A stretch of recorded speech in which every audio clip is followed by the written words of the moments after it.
On me pose toujours les mêmes questions. Coach, comment être plus fort? Comment être plus rapide? Comment être meilleur en sparring? Bref, comment progresser plus vite? Je les entends tellement souvent que j'ai décidé d'en faire une vidéo avec des conseils très simples. Alors ok, je vais te dire exactement ce que j'aurais fait si je recommençais à zéro la boxe thaï à partir d'aujourd'hui, tout en sachant ce que je fais aujourd'hui. Et ça va te faire gagner des années de pratique. Ok, donc déjà je ferai 10 fois plus, non, 100 fois plus de répétitions au sac. Attention, hein, je te parle pas de 30 000 techniques différentes. Non, non, non. Tu n'as besoin que de 3 techniques, c'est tout. Par contre, répéter à un niveau ridicule. Donc déjà, il te faut les jabs. Tu as ton bras avant. Bien longé, maximum de distance et bien nerveux. Arrête les jabs petites touches, ça ne sert à rien. Ensuite, les tips, les front kicks. Non-stop, rapide, puissant et surtout avec une bonne position. Et enfin, les middle kicks. Là encore, bonne forme, tu pivotes bien, bonne distance, bonne vitesse, bonne puissance. Voilà, c'est ça qui crée le niveau, pas la variété. Oublie pas le bon vieux dicton de Bruce Lee. Il ne s'agit pas de faire 1000 kicks différents une fois, mais de répéter le même kick des milliers de fois. Parce que par la répétition, tous ces coups vont devenir des automatismes et donc de plus en plus efficaces. Et tu vois, surtout, l'avantage de travailler sur un sac qui bouge, c'est que tu vas développer ta distance et ton timing. T'imagines même pas combien de kicks j'ai mis dans le vent en combat parce que justement, j'étais habitué à un partenaire avec des PAO qui est tout le temps là en face de toi, alors qu'au sac, justement, tu vas vraiment négocier cette distance et ton timing. Donc voilà, ça c'est de l'or. Et attends pas que ton coach te dise de travailler ça. Fais-le de toi-même dès que tu te retrouves au sac. Et attention, hein, ça va pas venir en 2 minutes. Donc, à toi de jouer, répète au max toutes ces frappes. Je serai stratégique sur les sparring. Ça, c'est le truc classique. Tu vois, à l'époque, je combattais à chaque sparring. Tu vois, c'était l'épreuve du feu, gants en 12, sparring bagarre. Bref, mauvais choix. Parce que le problème, quand tu fais les sparring comme ça, en fait, tu essaies juste de survivre. Tu vois, tu as peur. Tu dis, écoute, si je baisse ma garde, je vais me prendre une grosse droite. Et donc, quand tu as peur et que tu es crispé comme ça, tu n'oses plus rien faire. Tu n'oses plus prendre de risques. Tu n'oses pas tester des trucs nouveaux, ni de travailler tes points faibles. Donc, tu stagnes. Aujourd'hui, ce que je ferais, c'est du 80-20. C'est-à-dire, 80% du temps, je ferai des sparring techniques, des sparring très light, très techniques. Et ça, même si ton adversaire, il n'est pas au courant, c'est pas grave. C'est toi qui dois prendre conscience de ça, tu vois. Typiquement, tu vas dans un round, peu importe comment tu vas ton adversaire, tu te dis, ce round-là, il peut m'arriver ce qui m'arrive, mais je ne me prends aucun low kick. Tous les low kicks, je les bloque. Je peux me prendre des patates, je m'en fous, je bloque. Par contre, tout ce qui arrive en low kick, je les bloque absolument. Tu vois, ça déjà, tu es en train de travailler techniquement. Le round d'après, tu peux te dire, tiens, là, au contraire, je fais pas du tout d'attaque, je fais que des feintes et des esquives. Boum, tac. Tu vois, tu vas jouer beaucoup plus technique, esquive, feinte. Et tu vois, ça, c'est encore mieux si ton adversaire est pas au courant. Comme ça, tu peux vraiment travailler ça proprement. Et pour les 20% restants, là, je ferai des vrais sparring, des sparring un peu durs, des sparring où un peu sur dedans, pour voir justement tous les trucs que j'ai testés pendant ces 80% du temps, voir si ça fonctionne dans les 20% de sparring durs ou un peu sérieux, on va dire. Tu vois, l'objectif, il est avant tout d'apprendre, pas de gagner. Donc, c'est pas grave de passer beaucoup de rounds où des choses se passent mal. T'apprends, tu testes des trucs, t'apprends. Je prendrai des cours de boxe anglaise en parallèle. Personne n'a vu venir, c'est là. Eh ouais, moi non plus. Et tu sais pourquoi? Parce que j'ai passé trop de temps à sous-estimer la boxe anglaise. Alors que la boxe donne tout. Distance, précision, puissance, rythme. J'ai passé au moins mes 5 premières années en boxe thaï à sous-estimer la boxe anglaise. Résultat, j'étais comme ça, aucun mouvement de tête, et à chaque combat, je me prenais des grosses frappes en pleine tête. Alors que j'aurais pu éviter ça facilement, avec juste quelques bases, quelques notions. Tu vois, la boxe, c'est vraiment une autre dimension, et ça va te donner une nouvelle corde à ton arc. D'ailleurs, le Muay Thai moderne, c'est quand même 50% boxe thaï, 50% boxe. Tous les bons boxeurs thaï ont une très bonne anglaise. Si tu refuses de bosser les points, tu te limites tout seul. Et le meilleur exemple pour ça, c'est ma vidéo sur Boakeo, tu peux cliquer ici. Boakeo avait un style magnifique, mais il faisait quoi? Des middle et du clinch. Et les résultats, c'était quand même un petit peu chiant, d'accord? Il gagnait, mais il gagnait aux décisions. À partir du moment où il a incorporé sa boxe anglaise, mais c'est devenu une machine à KO. Elle est devenue ultra complet et nous a fait plaisir. Résultat, regarde sa carrière comme elle dure longtemps. S'il était resté à son style clinch middle, je suis pas sûr qu'il aurait duré aussi longtemps. Alors, pour exemple, toi aussi, va bosser ton anglaise. Je me concentrerai d'abord sur la défense.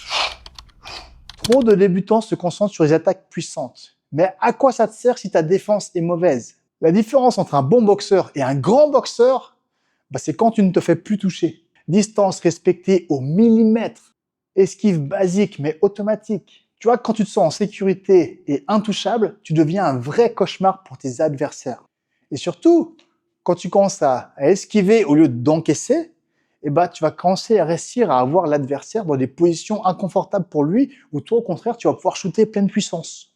Donc, tu vois, au lieu d'encaisser et se frapper chacun son tour, tu vas faire rater l'adversaire et le frapper quand lui sera en mauvaise posture. Et donc là, tes coups vont scorer 3 fois plus. Et même en termes de dommages, tu vas faire des coups beaucoup plus dangereux que si tu tapais dans sa garde. Et ça, tu peux le faire en shadow, tu peux le faire en sparring, tu peux même le faire au sac. Et oui, donc travaille-moi ça.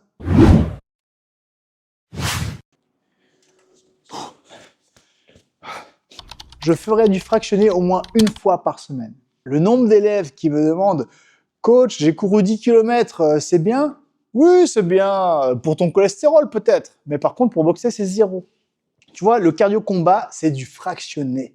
Tu vas combattre sur quoi? 3 rounds, 5 seulement. Donc il faut que tu habitues ton cœur à monter très haut en pulsation, ensuite à redescendre rapidement en moins d'1 minute. Et boum, et tu repars très haut, très intense, et boum, tu redescends. C'est juste ça. Donc ton 10 km à la même fréquence cardiaque, ça sert à rien. Si t'aimes bien, fais-le, mais c'est pas ce qui va t'aider en fight. Par contre, faire des fractionnés, c'est ce qui va faire la différence entre craquer au bout de 2 rounds ou bien tenir 5 rounds plein pot. Et je te parle pas seulement de combat, même en sparring, même à l'entraînement. Tu vas être plus puissant, plus rapide, plus longtemps et tu vas récupérer plus rapidement. Alors oui, moi je te conseille de faire des fractionnés. Si tu as de la chance dans ton gym d'avoir des combattants, va courir avec eux une fois par semaine parce que c'est sûr et certain que eux ils font des fractionnés. Si tu n'as pas de combattants dans ton gym ou que les horaires te vont pas, eh ben écoute, il y a plein de programmes en ligne que tu peux trouver facilement. Hein. Le classique, c'est tu vas sur une piste d'athlétisme et tu te fais des 400 mètres. Ça, c'est très bien.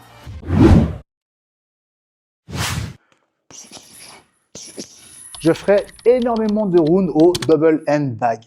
Tu vois, je demanderai au gym, non, carrément, j'en achèterai carrément un pour chez moi. Pourquoi? Car c'est le partenaire d'entraînement parfait, surtout pour les débutants.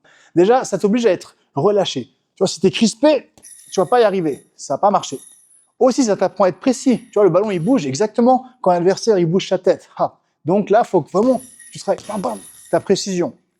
La vitesse également. Hein. Ça t'oblige aussi à être rapide, hein, d'accord? Si tu frappes lentement, ça va pas être du super coup. Là, vraiment, boum, pam, pam. Tu vois, tu as un timing très serré, donc tu as intérêt à être rapide avec un bon timing. Ça, super. La plupart des débutants, ça prend beaucoup de temps à comprendre ça. Bah, avec ça, boum, tu comprends tout de suite. Tu vois, tu mets un débutant sur un gros sac lourd, le sac, il bouge pas, il va rien comprendre. Tu mets un débutant ici, hop, le ballon n'arrête pas de bouger, hop, tu comprends tout de suite qu'il y a un timing qui est très important pour que tes frappes connectent. Et surtout, tu apprends à pas essayer de traîner tes mains. Parce que regarde, tu mets une droite et tu laisses ta main descendre, hop, qu'est-ce qui se passe? Punition directe, d'accord? Donc, distance, vitesse, rapidité, contrôle, hop, précision, que des bonnes choses. Et tu vas bouger mieux que 90% des débutants. Je ferai bientôt un tuto complet sur comment utiliser un double hand bag. Alors abonne-toi pour pas rater ça. Je ferai du clinch au maximum. Alors ça, c'est un truc que j'ai bien fait dès le départ quand j'ai commencé la boxe thaï. J'ai fait énormément de corps à corps, de clinch, de PAM. Alors tu vois, exactement comme la boxe anglaise t'offre une nouvelle dimension, le clinch va aussi t'offrir une nouvelle dimension. Et en plus, tu peux en faire tous les jours, pendant des heures. Tu auras peut-être un petit peu mal à la nuque au début, mais tu vas pas te prendre d'impact au cerveau, tu vas pas te prendre des coups qui vont te faire mal aux cuisses, tu vas juste tomber et te relever.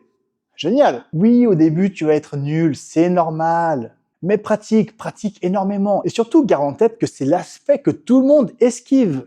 Donc non seulement tu vas devenir fort, mais en plus tu seras fort dans un univers où les gens sont faibles. Tu vas être 1000 fois plus fort.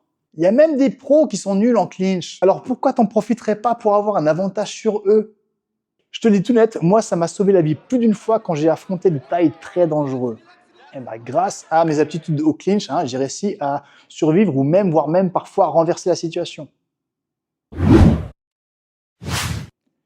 Et voilà, conclusion. Tout ce que je viens de te donner, c'est exactement ce que j'aurais aimé qu'on me dise à mes débuts.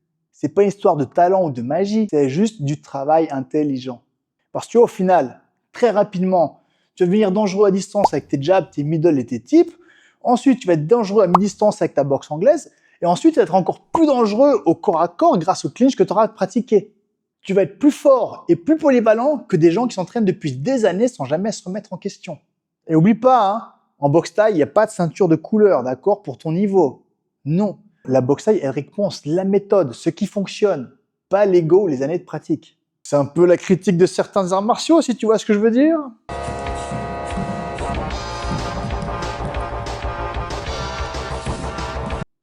Allez, tu sais quoi faire, maintenant t'as plus d'excuses. Dis-moi en commentaire quel point tu as bossé dès demain. Attention, hein, si tu peux même pas écrire une ligne, tu le feras jamais à l'entraînement. Bon, et sur ce, moi je vais me faire 200 types. C'est parti, ciao!